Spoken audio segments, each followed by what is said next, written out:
Muy buenas tardes, estimados alumnos. En una anterior oportunidad conversábamos acerca del tema 1 del programa relacionado con el derecho civil, noción, evolución,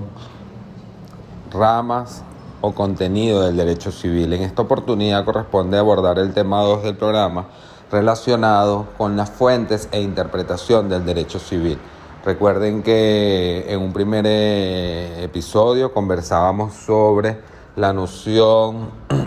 del derecho civil y cuáles son las ramas o contenido de estudio de tal categoría de derecho,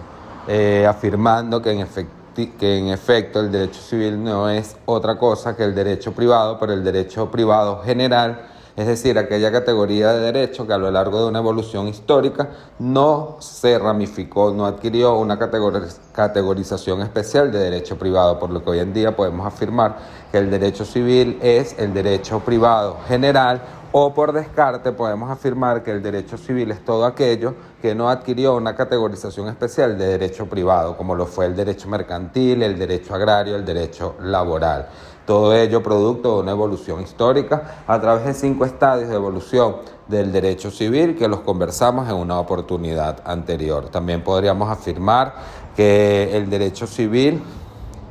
no es otra cosa que el derecho residual, es decir, y no por ello le quitamos su importancia, sino todo aquello que quedó del derecho privado de manera general. Ahora bien, en esta oportunidad nos corresponde abordar el tema 2 del programa relacionado con las fuentes de interpretación del derecho civil. Y para hablar de fuente debemos ir al sentido etimológico de la palabra.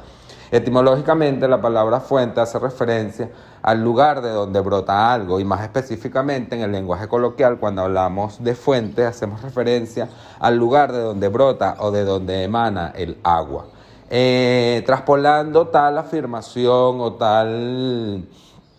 definición a lo que es el derecho y específicamente al derecho civil, debemos entonces concluir que las fuentes del derecho civil son el lugar de donde brota o de donde emana el derecho civil. La fuente en general del derecho es el lugar de donde brota o de donde emana el derecho, y en el caso específico del derecho civil, la fuente del derecho civil no es otra cosa que el lugar de donde brota o de donde emana el derecho. Históricamente y doctrinariamente, estas fuentes del derecho civil se han clasificado en 2 categorías: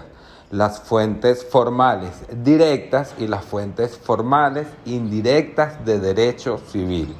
Algunos autores incluso prefieren hacer referencia a fuentes formales y fuentes informales del derecho civil. Yo preferiría hacer referencia a que son fuentes formales, pero esas fuentes formales se clasifican en fuentes formales directas y fuentes formales indirectas. Y en este sentido, cuando nos referimos a las fuentes formales directas, debemos hacer referencia a que son las fuentes de donde directamente, como bien lo dice la palabra, emana el derecho civil, de donde obtenemos de primera mano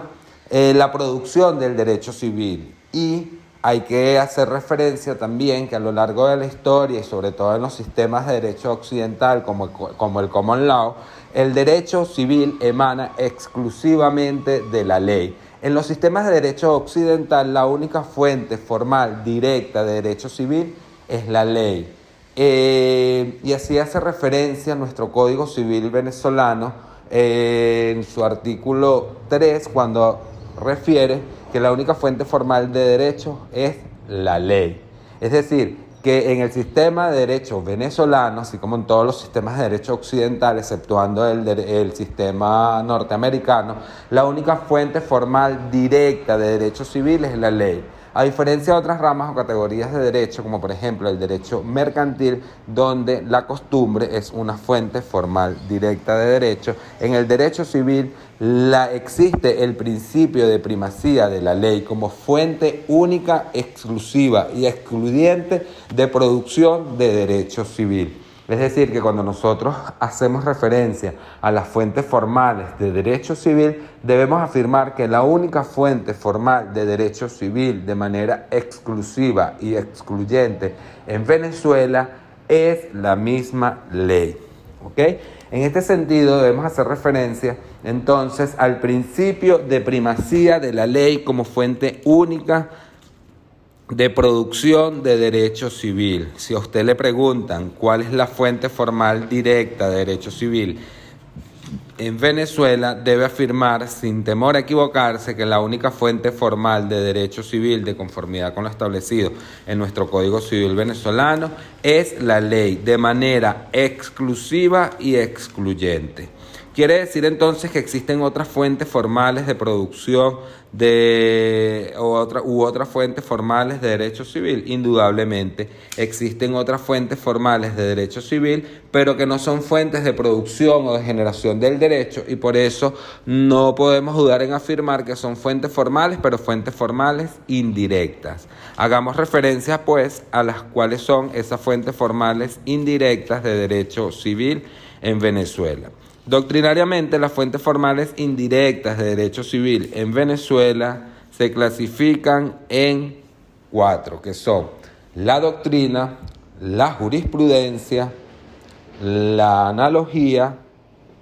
y la costumbre. Se hacen referencia a las fuentes formales indirectas de derecho civil. ¿Por qué son fuentes formales indirectas? Porque no son fuentes de producción de derecho civil, sino que son fuentes que coadyuvan en la interpretación del derecho civil, más no son fuentes de generación de nuestro derecho civil. En este sentido, debemos afirmar, por ejemplo, que en Venezuela la costumbre es una fuente formal indirecta de derecho civil, en tanto y en cuanto la ley en algunos casos te remite a la costumbre como fuente de interpretación del derecho civil, como una fuente que coadyuva en la interpretación del derecho civil a los fines de resolver un caso en concreto. Sin embargo, no es una fuente de producción o de generación de derecho civil, al igual que ocurre en el caso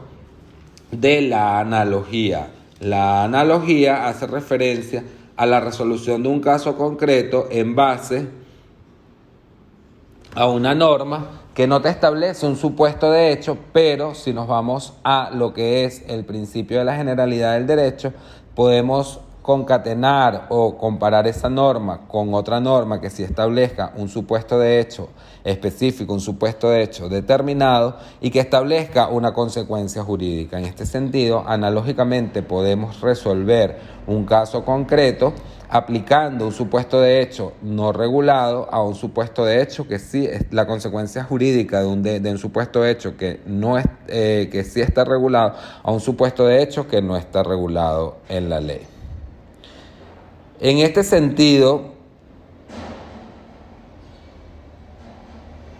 debemos afirmar entonces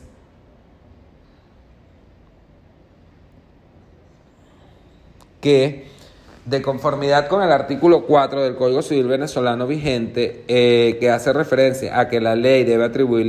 atribuírsele el sentido que aparece evidente del significado propio de las palabras, el legislador no nos dice otra cosa de manera textual, además, que la ley es la única fuente de producción o generación del derecho civil, pero que sin embargo hay otras normas establecidas en nuestro ordenamiento jurídico que pueden coadyuvar en la interpretación de una norma. En este sentido, como les acabo de decir, hay normas que regulan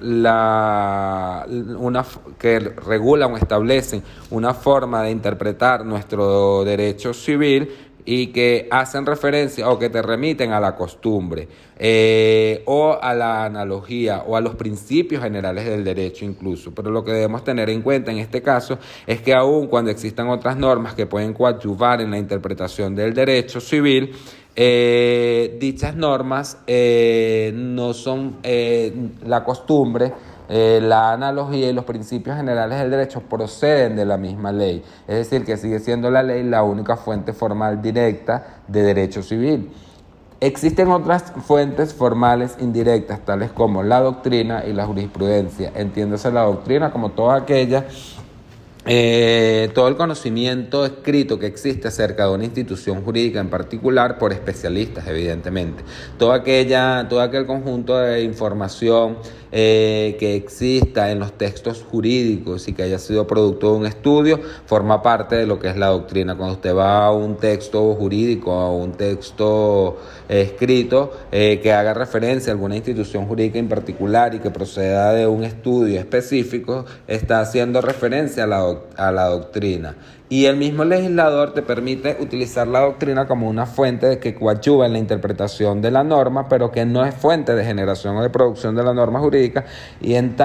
este sentido no es fuente formal directa, sino fuente formal indirecta de derecho civil, al igual que la jurisprudencia, entendiéndose la jurisprudencia como la forma en que se ha resuelto un caso similar con anterioridad. La jurisprudencia vienen a ser las sentencias de los tribunales que se hayan dictado de manera uniforme sobre un caso específico. Es decir, es la forma en que se ha resuelto de manera similar un caso con un mismo criterio y que ese criterio haya sido reiterado. Para hablar de un criterio reiterado tiene que haber por lo menos 2 decisiones judiciales, 2 sentencias que hayan avalado ese mismo y estampado ese mismo criterio. Para poder hablar de jurisprudencia, 2 sentencias, 2 decisiones judiciales que hayan resuelto un caso de la misma manera y con un mismo criterio, hace ya jurisprudencia, y la jurisprudencia en este caso es una fuente de formal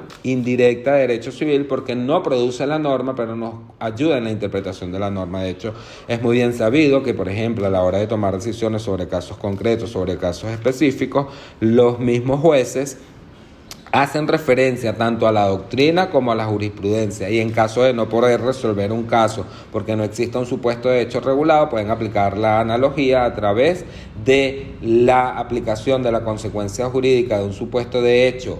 regulado a un supuesto de hecho no regulado, pero que tenga similitud, que tenga semejanza. Para eso existe la analogía, así como también la costumbre, que es la forma reiterada en que se ha resuelto un asunto de manera en alguna comunidad, en alguna localidad específica, y por eso en algunos casos en nuestro Código Civil venezolano se hace referencia a la costumbre del lugar. Hay una norma dentro de nuestro Código Civil venezolano que hace referencia, por ejemplo, a que se tendrá a la costumbre del lugar sobre las reparaciones menores que haya que efectuársele a un inmueble en particular. Esto aplica, por ejemplo, para los casos de los arrendamientos, de los contratos de arrendamiento, y en este caso el legislador, para poder darle solución al caso concreto, debe tener en cuenta, debe atenerse a la costumbre del lugar a que se refiere el legislador. En conclusión, siempre que vayamos a la costumbre, a la equidad, a los principios generales del derecho, a la analogía, a la jurisprudencia o a la doctrina, debemos hacer referencia a que estas son fuentes formales indirectas de derecho civil, porque no plantean la solución del caso concreto, sino que simple y llanamente coadyuvan en la interpretación del caso, coadyuvan a la interpretación de la norma para darle una solución al caso concreto. ¿Ok?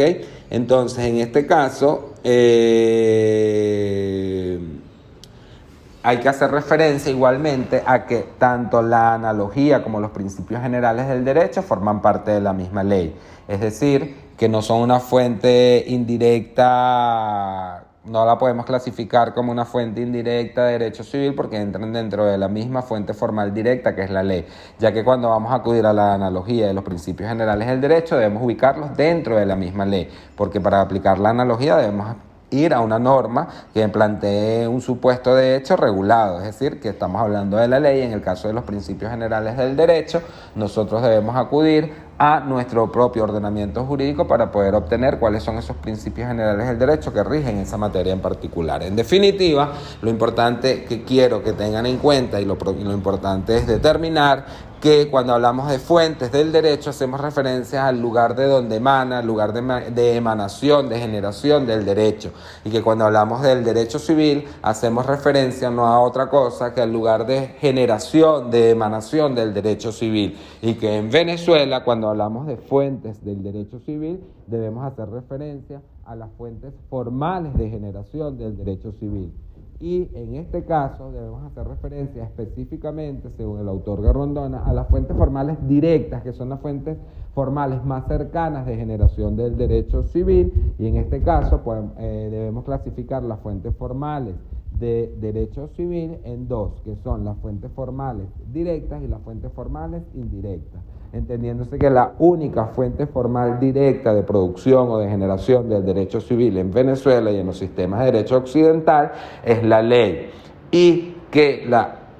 porque rige el principio de la primacía de la ley, es decir, la ley es la única fuente formal directa de manera exclusiva y excluyente de derecho civil en Venezuela y en los sistemas de derecho occidental, excluyendo el sistema norteamericano, donde la costumbre sí forma parte y la jurisprudencia sí forma parte de las fuentes formales de derecho, en tanto y en cuanto que en Venezuela no. Así como también debemos afirmar que las fuentes formales también pueden ser fuentes formales indirectas, que son aquellas fuentes que aun cuando no son fuentes de generación de derecho civil, coadyuvan en la interpretación de la norma, coadyuvan en la interpretación de la ley. Y en este caso debemos afirmar que las fuentes formales indirectas de derecho civil son la costumbre, la equidad, la doctrina y la jurisprudencia, ya que, como mencionamos anteriormente, la analogía y los principios generales del derecho no son fuentes formales directas porque, aun cuando coadyuvan en la interpretación de la ley, no generan el derecho civil, ya que la misma ley los refiere a acudir a la jurisprudencia, a la doctrina, a la equidad y a la costumbre para poder resolver un caso concreto. Es decir, que en conclusión sigue siendo la ley la única fuente formal directa de manera exclusiva y excluyente de derecho civil en Venezuela.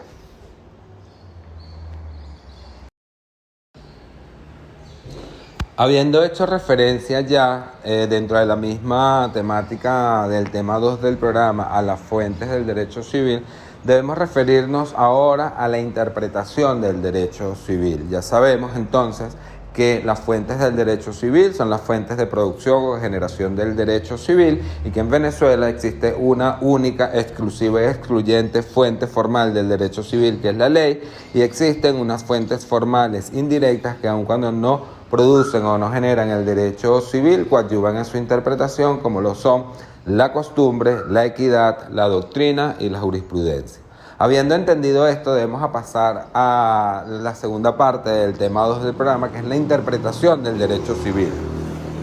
Y cuando hablamos de interpretación del derecho civil, no hacemos otra cosa, o no hacemos referencia a otra cosa que interpretar la norma de derecho civil de que se trate. La interpretación de las normas que conforman el derecho civil. En este caso, interpretar la norma no es otra cosa que escudriñar, buscar el sentido que tiene la norma, buscar cuál fue la intención que tuvo el legislador al momento de dictar la norma para saber cuál es la aplicación que debe tener la norma dentro del ordenamiento jurídico para la solución de un caso concreto. Interpretar la norma entonces no es otra cosa que buscar el sentido de la ley. Se trata de escudriñar, de meternos en la mente del legislador y saber, buscar, determinar cuál era la intención del legislador al momento de dictar la norma jurídica. En este sentido, la doctrina ha hecho una clasificación de los métodos de interpretación del derecho civil o los métodos de interpretación de la norma. En Venezuela y en otros sistemas de derecho se toma a los fines de la clasificación de los métodos de interpretación del derecho la efectuada por el autor Savigny. Savigny hace referencia a que existen 4 métodos de interpretación del derecho civil, que son el método literal, el método literal, gramatical o filológico, el método histórico, el método sistemático y el método finalista o teleológico de interpretación del derecho civil. Vamos ahora a pasar a ver cómo la doctrina ha hecho referencia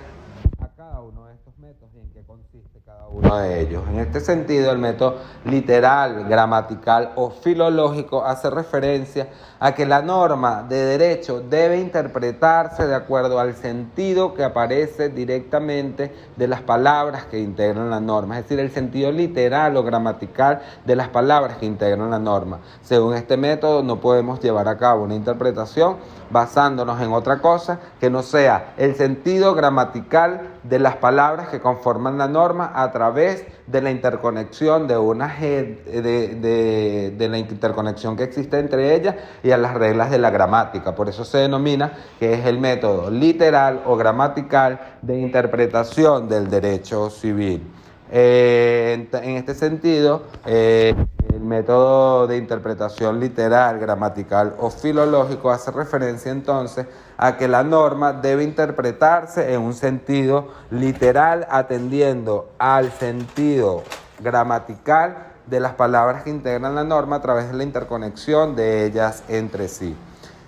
El segundo método al cual hace referencia el autor Savigny de interpretación del derecho civil o de las normas de derecho civil es el método de interpretación sistemático. El método de interpretación sistemático hace referencia, según el autor Savigny, a que la norma debe interpretarse no solamente teniendo en cuenta el sentido gramatical o literal de las palabras que integran la norma, sino que se debe interconectar la norma con otras normas del ordenamiento jurídico atendiendo a la idea de que el derecho es un sistema y que como sistema todas y cada una de las normas que forman parte del ordenamiento jurídico están interconectadas y tienen un sentido sistemático, entendiendo que parten de la idea de que el derecho es un sistema y que por ende todas las normas que forman parte del ordenamiento jurídico tienen una interrelación o una interconexión entre sí.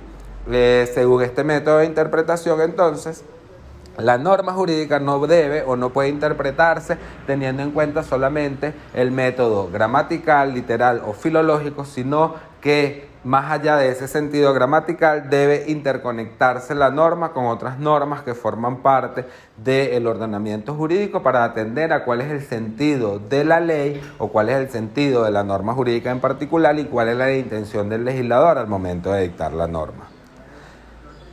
El tercer método de interpretación del derecho civil es el método histórico. El método histórico, como su nombre bien lo indica, hace referencia a que para interpretar la norma se deben tener en cuenta cuáles eran las circunstancias históricas que existían al momento inmediatamente anterior al que se dictó la norma jurídica. Para este autor, el método de interpretación histórico entonces hace referencia a que al momento de interpretar la norma para darle solución a un caso concreto se debe atender a las condiciones históricas que se encontraban presentes al momento en el que se dictó la norma jurídica en particular. Y existe un cuarto método de interpretación del derecho que es el método de interpretación teleológico, que se denomina también método de interpretación finalista. ¿Por qué? Porque este método consiste en buscar en la mente del legislador cuál era la intención del legislador al momento de dictar la norma jurídica. ¿Qué había presente? ¿Qué pensaba el legislador al momento en el que dictó la norma?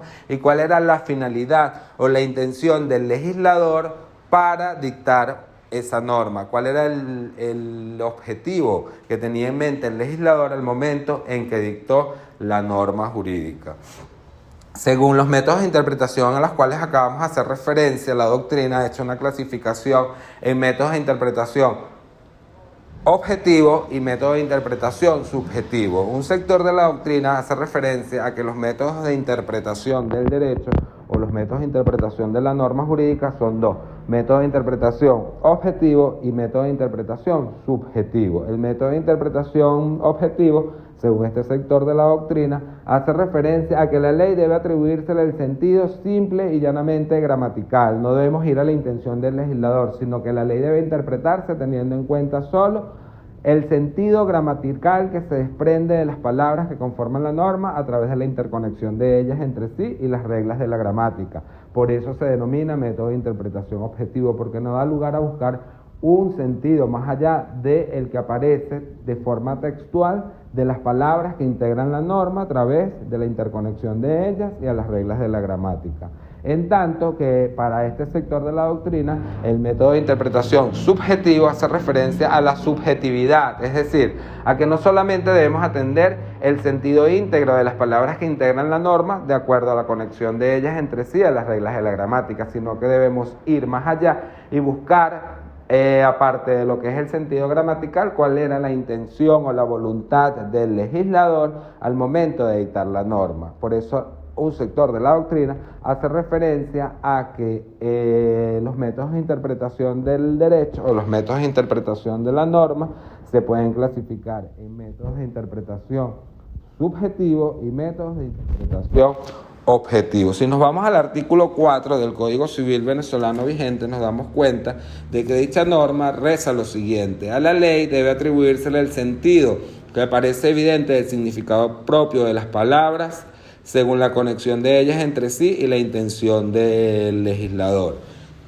Si nosotros evaluamos el artículo 4 del Código Civil venezolano vigente, nos damos cuenta de que en el artículo 4 del Código Civil venezolano vigente existe una combinación tanto del método de interpretación objetivo como del método de interpretación subjetivo, porque hace referencia a que la norma o la ley debe interpretarse de acuerdo al sentido expreso que se desprende de las palabras que integran la norma, de acuerdo a la conexión de ellas entre sí, y finalmente hace referencia y tomando en cuenta también la intención del legislador, es decir, que en nuestro ordenamiento jurídico y que según el Código Civil venezolano en su artículo 4, en el derecho venezolano, aplican tanto el método de interpretación objetivo como el método de interpretación subjetivo al momento de interpretar la norma, al momento de interpretar el derecho civil. Sin embargo, yo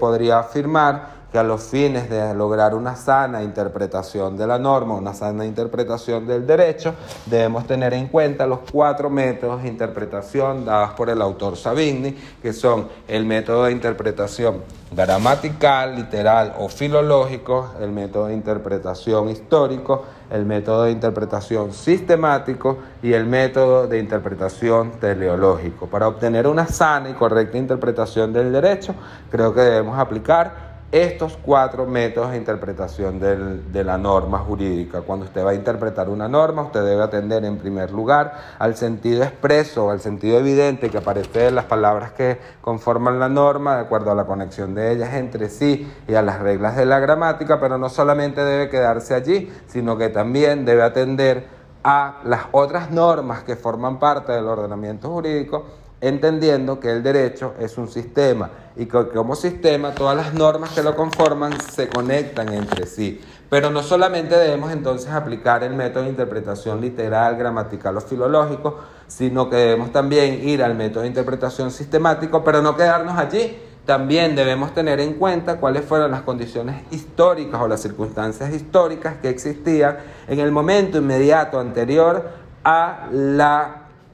creación de la norma jurídica, y en este sentido estamos haciendo referencia al método de interpretación histórico. Y no con eso abordamos todo lo que es la interpretación de la norma, porque debemos ir más allá y una vez aplicado el método de interpretación literal, el sistemático y el histórico, debemos también atender a cuál era la intención o la voluntad del legislador al momento de dictar esa norma jurídica, es decir, al método de interpretación teleológico o al método de interpretación subjetivo del derecho civil. En este sentido, y en mi opinión, respetando la opinión de otro sector de la doctrina y la opinión de cada uno de ustedes, al momento de interpretar la norma jurídica debemos tener en cuenta los 4 métodos de interpretación dados por el autor Savigny: el método de interpretación gramatical, literal o filológico, el método de interpretación sistemático, que es el segundo método de interpretación dado por Savigny, el método de interpretación histórico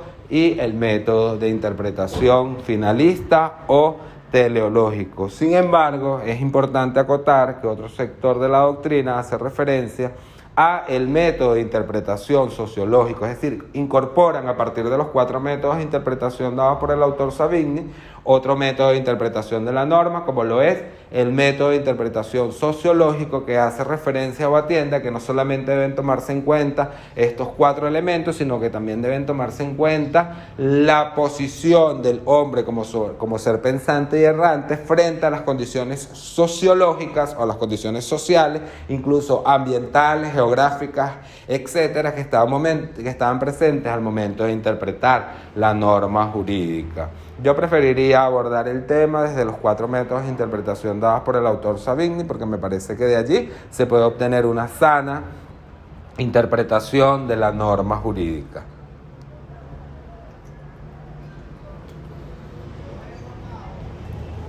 Esta interpretación de la norma puede arrojar una serie de resultados, que son los resultados de la interpretación. En este sentido, según la doctrina, la interpretación puede arrojar 2 tipos de resultados: una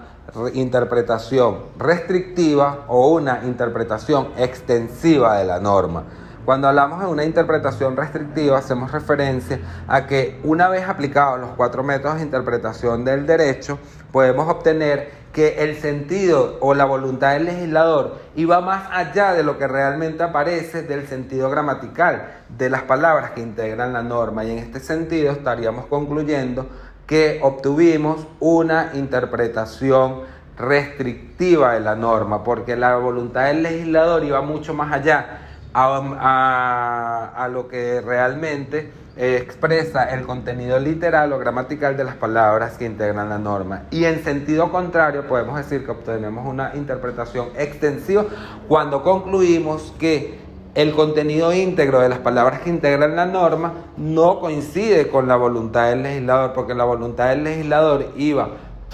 era menos que lo que aparece en el sentido íntegro de las palabras que integran la norma. A lo largo de mi labor como docente siempre pongo este mismo ejemplo porque creo que es muy ilustrativo a los fines de explicar este punto en particular. Supongamos que en el metro de Caracas va una persona con un animal, por ejemplo, un oso, y quiere entrar al metro de Caracas. Y en el metro de Caracas se dice que está prohibida la entrada con caninos. La persona alega que efectivamente no aparece del contenido íntegro de las palabras que integran la norma, es decir, del método de interpretación gramatical, que esté prohibido. Y en Venezuela y en todas partes del mundo y en todos los sistemas de derecho, todo lo que no está prohibido está permitido. En este sentido, habría que interpretar la norma y ver cuál era la intención o el sentido del legislador. Por eso afirmo que debemos aplicar todos los métodos de interpretación del derecho para obtener una sana interpretación de la norma, y que incluso puede llegar a ser una interpretación correctiva si nos damos cuenta de que lo que establece las palabras que integran la norma no coincide con la voluntad del legislador. La persona,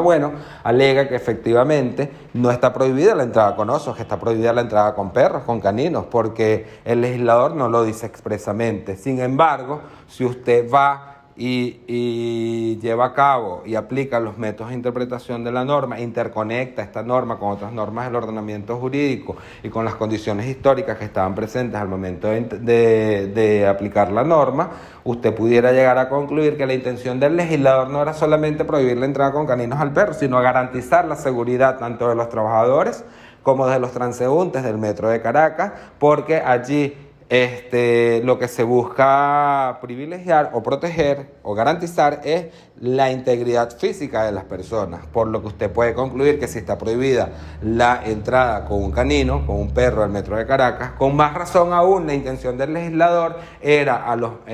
fines de garantizar la integridad física de las personas, prohibir la entrada de cualquier animal que la pusiera en peligro, por lo que en conclusión y a través de la aplicación de los distintos métodos de interpretación del derecho o de la norma jurídica,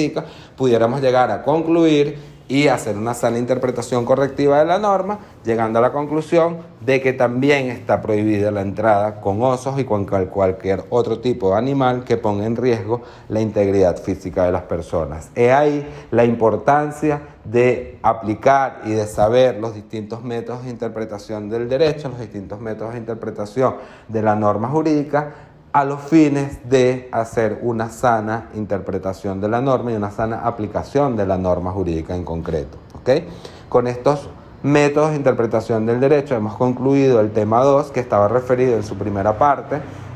a las fuentes del derecho civil, que recuerden que conversamos sobre que existen dos tipos de fuentes formales directas, fuentes formales indirectas. La única fuente formal del derecho de manera exclusiva y excluyente es la ley. Las fuentes formales indirectas son aquellas que, aun cuando no generan la norma, coadyuvan en la interpretación del derecho, a saber, la doctrina, la equidad, la jurisprudencia y la costumbre. En tanto que la interpretación del derecho no es otra cosa que buscarle el sentido a la norma, buscar cuál es el sentido o la intención del legislador al momento de dictar la norma, y por eso debemos escudriñar en la mente del legislador. Pero para ello la doctrina y a través del autor Savigny se han planteado 4 métodos de interpretación de la norma, 4 métodos de interpretación del derecho, que son el método gramatical, el método gramatical literal o filológico, el método sistemático, el método histórico y el método teleológico, y que para obtener una sana interpretación de la norma debemos aplicar estos 4 métodos de interpretación del derecho, de los cuales podemos obtener unos resultados que son una interpretación extensiva o una interpretación restrictiva. En caso de que veamos que lo que expresa el contenido íntegro de las palabras que integran la norma no coincide con la voluntad del legislador, pudiéramos entonces concluir que si la voluntad del legislador iba más allá de lo que establece la norma, entonces estaríamos en presencia de una interpretación extensiva, y que si la voluntad del legislador era mucho menos de lo que expresa el contenido íntegro de las palabras que integran la norma de acuerdo a las reglas de la gramática, entonces estaríamos en presencia de una interpretación restrictiva de la norma. ¿Okay? En la siguiente sesión vamos a hacer referencia al tema 3 del programa, relacionado con la persona, noción, evolución, clasificación e importancia, y la noción de sujeto de derecho. ¿Okay? Entonces, feliz tarde y continuamos en una próxima sesión.